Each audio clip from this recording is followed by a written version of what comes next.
नमस्कार, सनातन विचार में आपका स्वागत है। अगर आपने चैनल सब्सक्राइब नहीं किया तो प्लीज़ सब्सक्राइब करें, वीडियो को लाइक करें, शेयर करें, कमेंट करें। आप सबसे अनुरोध है कि चैनल पे इंगेजमेंट प्लीज़ थोड़ा बढ़ाएं। ज़्यादातर जो सब्सक्राइबर हैं वो वीडियो देखते नहीं, जो वीडियो देखते हैं उन्होंने चैनल सब्सक्राइब नहीं किया, तो प्लीज़ सब्सक्राइब करें। अपने व्यूज़ शेयर करें कमेंट सेक्शन में, वीडियो को लाइक करें, शेयर करें दूसरों के साथ। न्याय दर्शन की श्रृंखला में ये दूसरा वीडियो है। तर्क संग्रह पर ही ये वीडियो है, तर्क संग्रह ग्रंथ पे। श्रीमद् अन्नम भट्ट विरचित तर्क संग्रह। आज जो संस्करण हम देख रहे हैं उसमें अन्य व्याख्याएं भी हैं, लेकिन मुख्यतः संपादक और जो हिंदी में व्याख्या है वो श्री गोविंदाचार्य जी द्वारा है। पुस्तक चौखंबा सुर भारती प्रकाशन वाराणसी द्वारा प्रकाशित है। मूल्य 295 रुपये है, 295। बैक कवर पे भारतीय दर्शन संबंधित कुछ अन्य ग्रंथों की जानकारी यहाँ दी गई है जो चौखंबा द्वारा प्रकाशित है। एक तो पुस्तक है इंडियन फिलॉसफी, प्राचीन एवं अर्वाचीन भारतीय दर्शन का प्रामाणिक नवीन संस्करण, डॉक्टर जगदीश चंद्र मिश्र द्वारा, और मांडुक्य उपनिषद गौड़पाद कारिका सहित। और एक अन्य पुस्तक भारतीय संस्कृति, लेखक डॉक्टर दीपक कुमार। उसके अलावा वेदांत सार और सांख्यिक कारिका। इन पुस्तकों पर शायद इस संस्करण पर तो वीडियो उपलब्ध है चैनल पर, वेदांत सार का किसी अन्य संस्करण पर चैनल पर वीडियो उपलब्ध है, तो वो आप देख सकते हैं। कुल पृष्ठ इसमें 60 पृष्ठों में भूमिका, विषय सूची इत्यादि है, और 284 में उसके बाद की शेष पुस्तक है जिसमें भाष्य का मूल्य, उनका अनुवाद और अंत में प्रश्नोत्तरी इत्यादि है। यह जो संस्करण है इसमें श्रीमद् अन्नम भट्ट विरचित तर्क संग्रह तो है ही, उसके अलावा तर्क संग्रह दीपिका ऑफ अन्नम भट्ट, यानी कि उन्होंने अपने ग्रंथ तर्क संग्रह पर स्वयं जो टीका लिखी थी, तर्क संग्रह दीपिका, उसका मूल दिया गया है। Nyaya Bodhini of Shri Govardhan Mishra, Padakritya of Shri Chandra Singh. इसके अलावा श्री गोविंदाचार्य जी ने 2 टीकाएं लिखी हैं, एक संस्कृत में श्रीनिवास मुखोल्लासिनी और एक हिंदी में श्रीधर मुखोल्लासिनी। श्रीधर मुखोल्लासिनी जो है वो श्रीनिवास मुखोल्लासिनी का अनुवाद नहीं है, दोनों स्वतंत्र टीकाएं हैं। जो हिंदी की टीका है वो कहीं कहीं संस्कृत टीका से अधिक विस्तृत है, अधिक डिटेल्ड है। इसके अलावा ये सब तो तर्क संग्रह से संबंधित भाष्य और टीकाएं हैं। पुस्तक में कारिकावली भी दी गई है, और उसके बाद एक न्यायिक पदार्थ कोश दिया गया है जो संस्कृत में है, और कुछ नोट्स एंड अपेंडिसेस हैं। 245 रुपये मूल्य है। मैंने चौखंबा की वेबसाइट से मंगवाई थी तो 20% का इसमें करीब डिस्काउंट मिला था। प्राकथन है। न्याय दर्शन और तर्क संग्रह का हम एक सामान्य परिचय पिछले वीडियो में पा चुके हैं। इसमें थोड़ा बहुत हम न्याय दर्शन पे चर्चा करेंगे, उसके अलावा मुख्य जो फोकस होगा वो तर्क संग्रह पे होगा, कि तर्क संग्रह का प्रतिपाद्य विषय क्या है, क्या फ्लो है। विषय सूची को हम डिटेल में देखेंगे, उसके बाद अंदर के भी कुछ अंश हम देखेंगे। प्रिंट की क्वालिटी पुस्तक की ओवरऑल बहुत अच्छी है, पेज की क्वालिटी अच्छी है, और प्रिंट भी जैसा आप देख सकते हैं बहुत ही साफ प्रिंट है। एक आध जगह कहीं इंक जो है वो गिनती के एक आध जगह है इंक वहाँ मिटा हुआ है कुछ अक्षरों में। ये जो संस्करण है तर्क संग्रह का, इसका चुनाव मैंने अभी इसलिए किया है कि ये सबसे मुझे सरल लगा व्याख्या के परिप्रेक्ष्य में। अगर देखें जो हिंदी की व्याख्या दी गई है, इससे ग्रंथ को समझना सबसे सरल है। अन्य जो हम अभी संस्करण देखेंगे उसमें अगर आप और डिटेल में अध्ययन करना चाहते हैं किसी स्पेसिफिक व्याख्या का, उस व्याख्या के ऊपर अन्य व्याख्याओं को आधार बना के, तो फिर वो ग्रंथ उन सब के लिए है। और बिल्कुल एक सरल रूप से प्रवेश हेतु अगर कोई संस्करण देखना चाहते हैं तो ये एक बहुत ही अच्छा संस्करण उपलब्ध है। तर्कशास्त्र दर्शन का विषय है, अर्थात जिस शास्त्र के द्वारा वस्तु तत्व का यथार्थ ज्ञान हो सके उसे दर्शन कहते हैं। अर्थात जिसके द्वारा किसी भी वस्तु की मूलभूत तात्विक स्वरूप से अवगत हुआ जाए उसे दर्शन शास्त्र के नाम से जाना जाता है।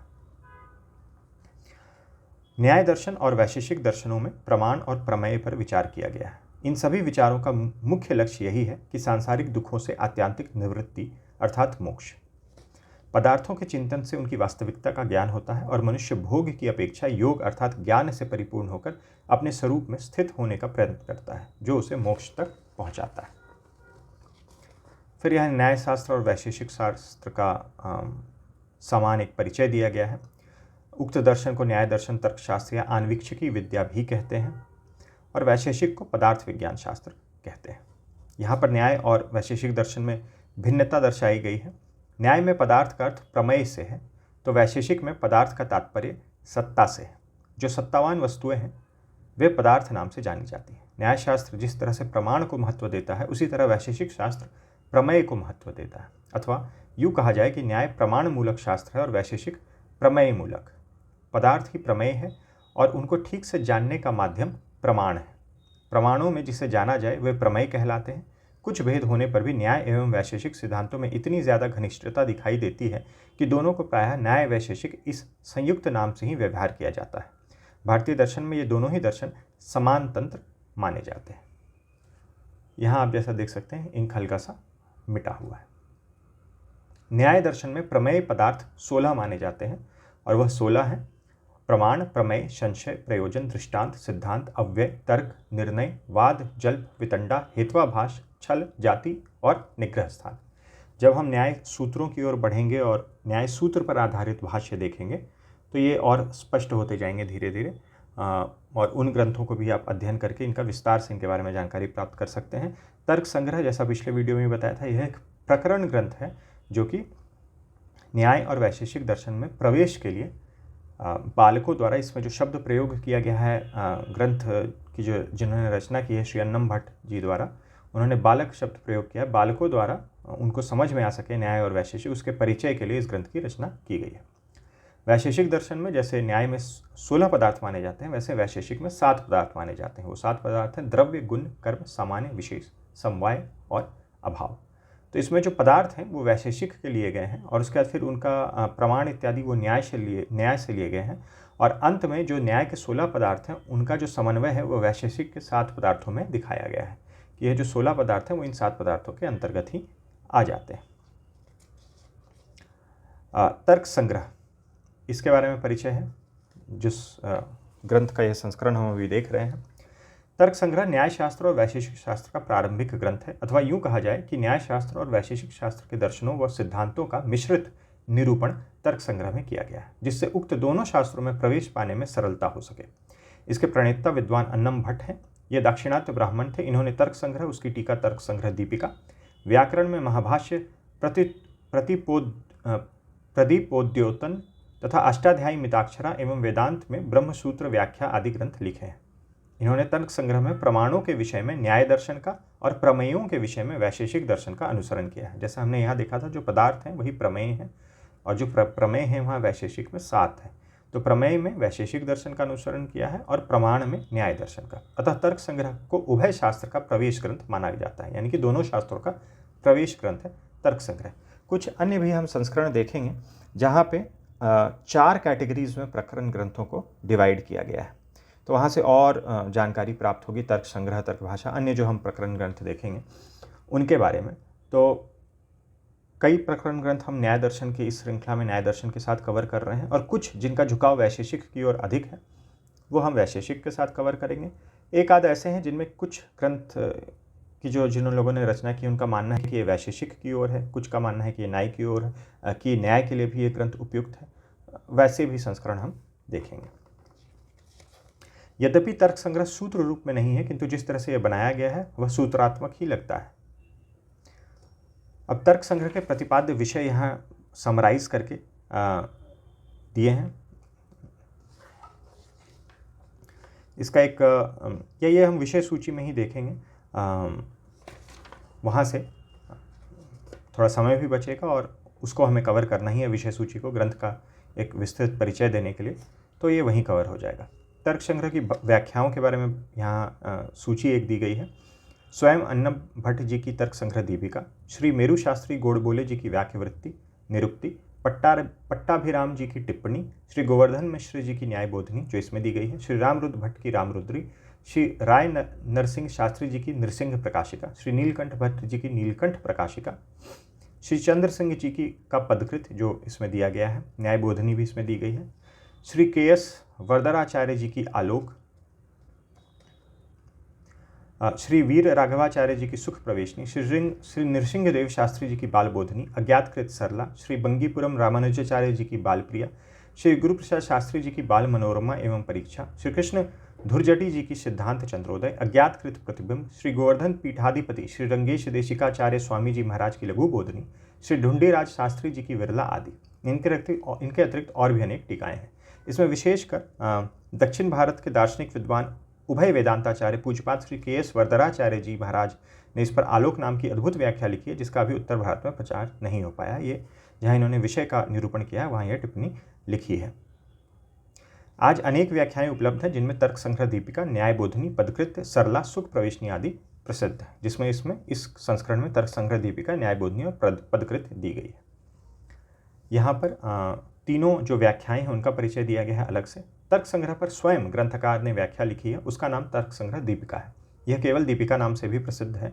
सूत्र न होते हुए भी सूत्रात्मक शैली में लिखे गए तर्क संग्रह से वे क्या कहना चाहते हैं और उन शब्दों का क्या भाव है, यह सब दीपिका में श्री अन्नम भट्ट ने स्पष्ट किया है। तर्क संग्रह के समग्र ज्ञान के लिए इस व्याख्या का अध्ययन अत्यंत आवश्यक है। तर्क संग्रह दीपिका पर भी श्री वल्लभाचार्य जी ने किरणावली व्याख्या व श्री पट्टाभिराम जी ने पट्टाभिराम प्रकाशिका व्याख्या लिखी है। केवल दीपिका की 10 से भी ज़्यादा व्याख्याएं हुई हैं। हिंदी में दीपिका की व्याख्या दयानंद भार्गव जी की उपलब्ध होती है, किंतु उन्होंने इस व्याख्या का कोई नाम नहीं दिया है। फिर न्याय बोधनी की बात आती है। तर्क संग्रह पर अत्यधिक मान्य व्याख्या है न्याय बोधनी। इस व्याख्या के लेखक हैं विद्वान श्री गोवर्धन मिश्र जी। इन्होंने परिष्कर शैली में व्याख्या की है। भाषा एवं शैली गंभीर है। आगे हम एक अन्य संस्करण देखेंगे जिसका मेन फोकस न्याय बोधनी है, तो उसमें न्याय बोधनी का अलग से हिंदी में अनुवाद और उसके अलावा एक व्याख्या दी गई है, तब उस पर विस्तार से चर्चा करेंगे न्याय बोधनी के ऊपर।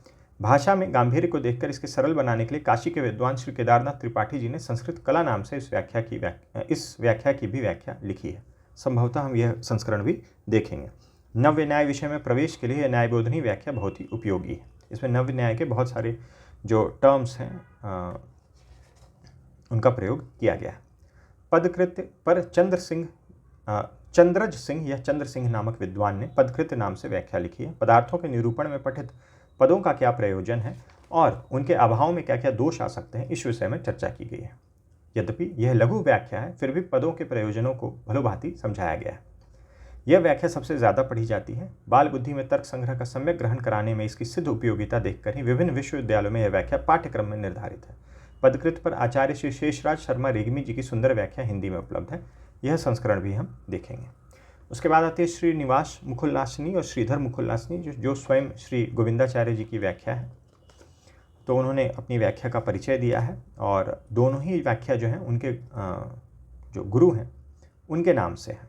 यहाँ पर एक त्रुटि है, दोनों जगह श्रीनिवास मुकुलनाशनी लिख दिया गया, जबकि एक श्रीनिवास मुकुलनाशनी और एक श्रीधर मुकुलनाशनी होना चाहिए था। नीचे भी ऐसा ही।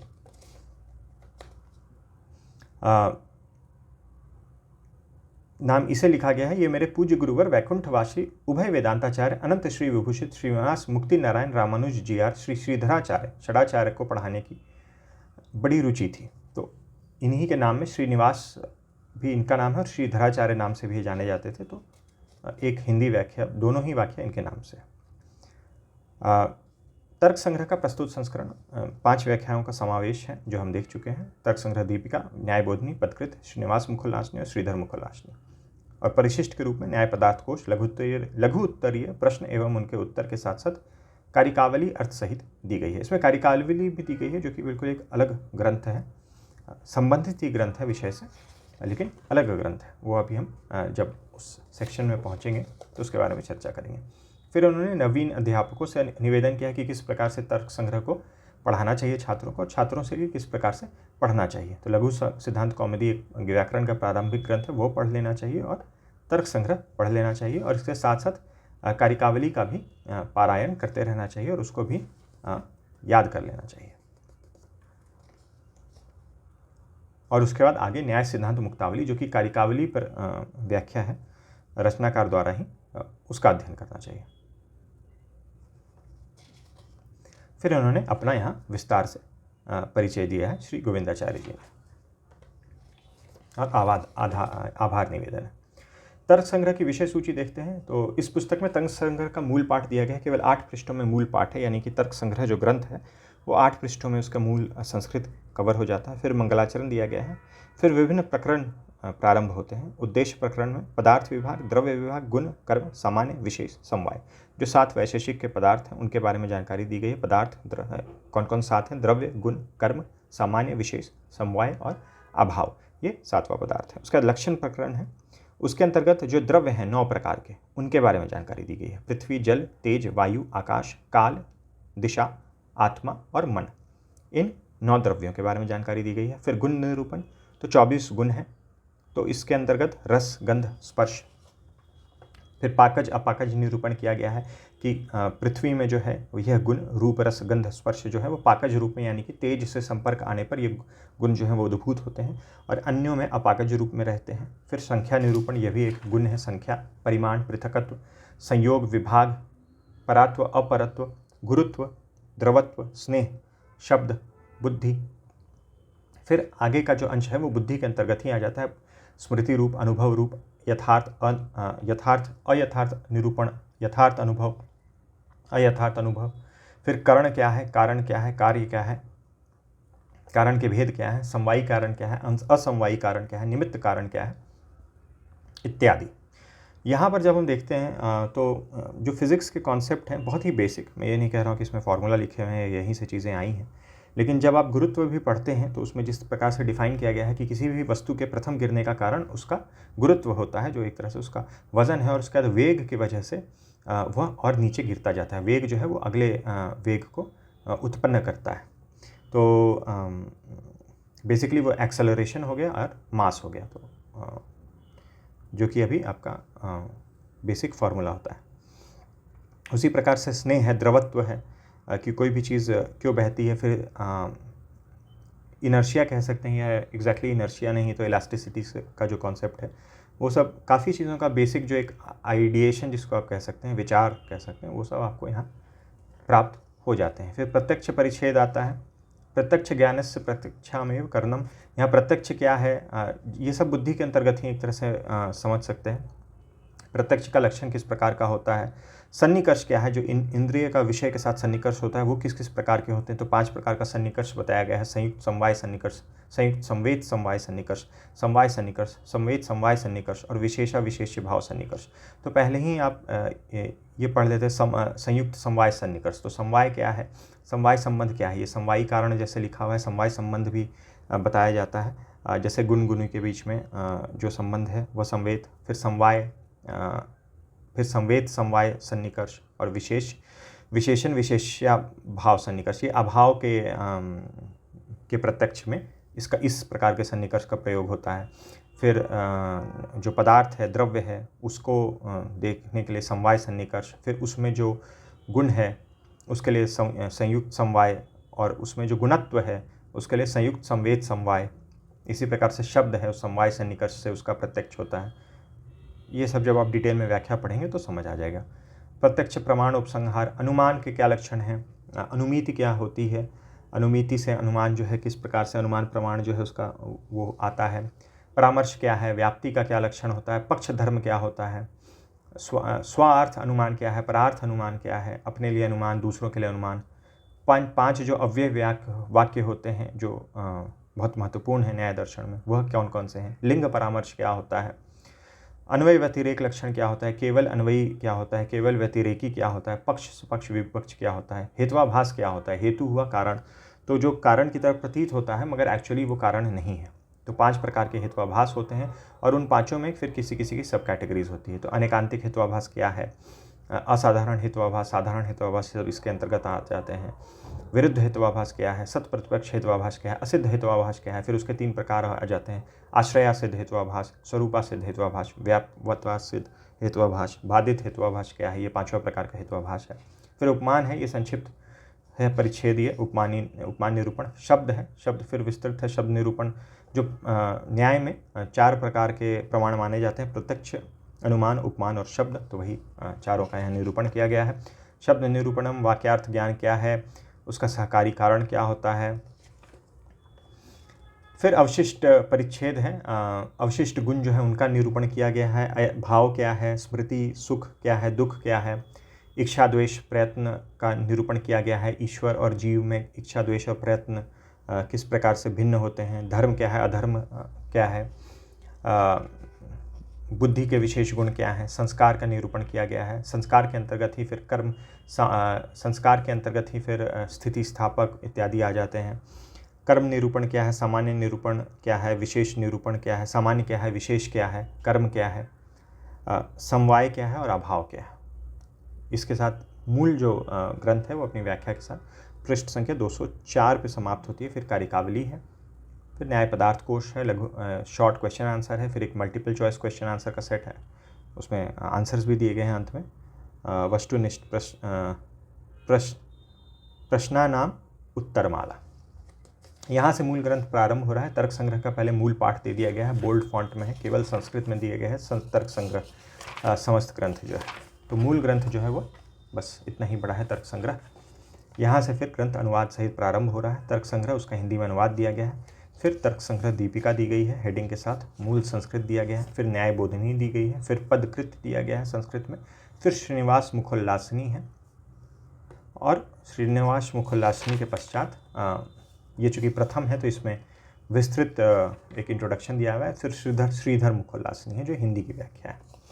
तो ये जो है ये हिंदी की व्याख्या है। ये न्याय बोधनी पदकृत या श्रीनिवास मुखोल्लासिनी का अनुवाद नहीं है, ना ही ये दीपिका का अनुवाद है। अनुवाद इसमें केवल तर्क संग्रह का दिया गया है, और हिंदी में इन व्याख्याओं पर ही आधारित करके बिल्कुल सरल भाषा में जो छात्रों को समझ में आए, जो विषय में एंट्री पाना चाहते हैं उनको समझ में आए, उस भाषा में बिल्कुल सरल तरीके से तर्क संग्रह जो है वो प्रस्तुत किया गया है।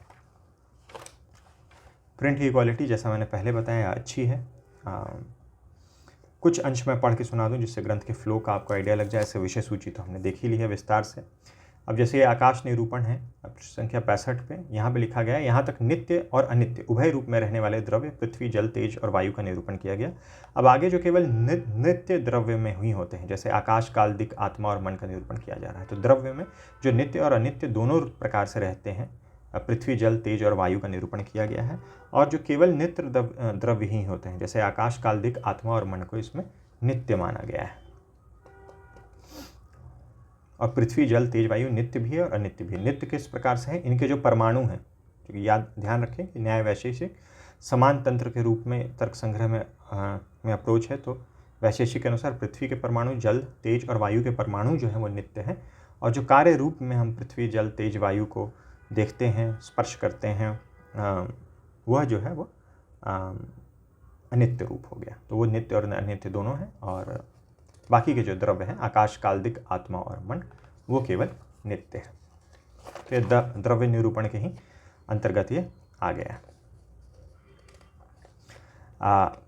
अब यहाँ पे आत्मा का निरूपण किया गया है। तो ये न्याय से थोड़ा सा आपको ईश्वर और जीव को किस प्रकार से इसमें दर्शाया गया है। ज्ञान के आश्रय को आत्मा कहते हैं। वह आत्मा जीवात्मा और परमात्मा के भेद से दो प्रकार का है। उसमें परमात्मा ईश्वर सर्वसमर्थ और सर्वज्ञ है, एवं वह एकमात्र है। जीव तो प्रत्येक शरीर में रहने वाला भिन्न भिन्न है, विभु है और नित्य भी है। तो ये आत्मा और जीव का निरूपण है, फिर व्याख्या में विस्तार से दिया गया है।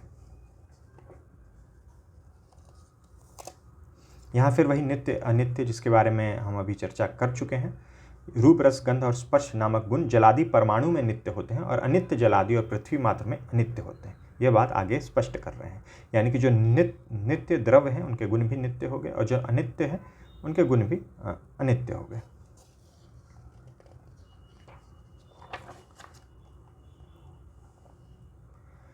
आद्य प्रथम पतन के असमवायी कारण गुण को गुरुत्व कहते हैं। वह पृथ्वी और जल में रहता है। 24 गुणों में 12वां गुण गुरुत्व है। अब उसके लक्षण बता रहे हैं। आद्य, गुरुत्व का सामान्य अर्थ है भारीपन। प्रथम पतन का असमवायी कारण होना गुरुत्व का लक्षण है। कारण 3 प्रकार के होते हैं, समवायी कारण, असमवायी कारण, निमित्त कारण। फिर वो उसको एक्सप्लेन करने लगते हैं। द्वितीय पतन और आगे के पतनों का असमवायी कारण उसमें उत्पन्न होने वाला वेग भी होता है। वेग का निरूपण संस्कार नामक गुण के निरूपण में आगे किया जाएगा। तो संस्कार के अंतर्गत वेग, स्थिति स्थापक इत्यादि 3 संस्कार आते हैं। भाव, तो इसको आप जो अभी हमारी ग्रेविटी की अंडरस्टैंडिंग है उससे कंपेयर कर सकते हैं इस कॉन्सेप्ट को।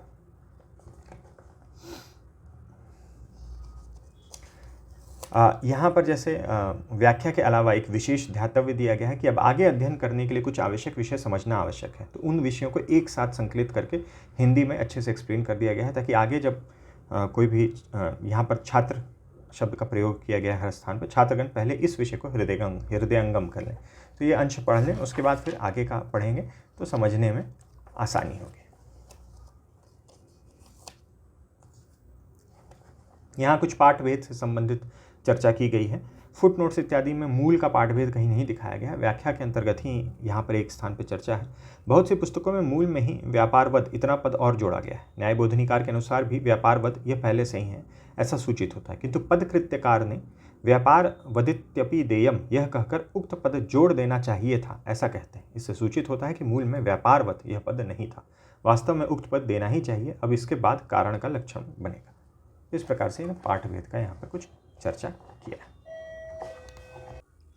ये अभाव निरूपण अंतिम अंश है ग्रंथ का। इसी में ये लिख रहे हैं यहाँ पर, कानाद वैशेषिक और गौतमीय न्याय के मत में बालकों की सरलता से प्रविष्ट होने के लिए अन्नम भट्ट नामक विद्वान के द्वारा इस तर्क संग्रह की रचना की गई है।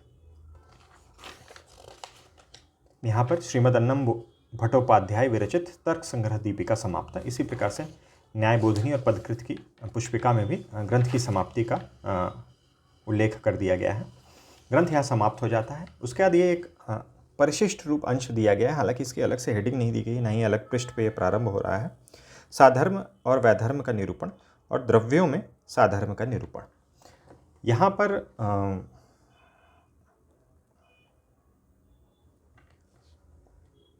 पदार्थों में इसके यहाँ पर लिखा गया है, इस विषय को मूल पाठ से समझने के लिए द्रव्यों के विषय में कारिकावली की कारिका संख्या 13 से लेकर के 29 तक और गुणों के विषय में कारिका संख्या 86 से 99 तक देख सकते हैं।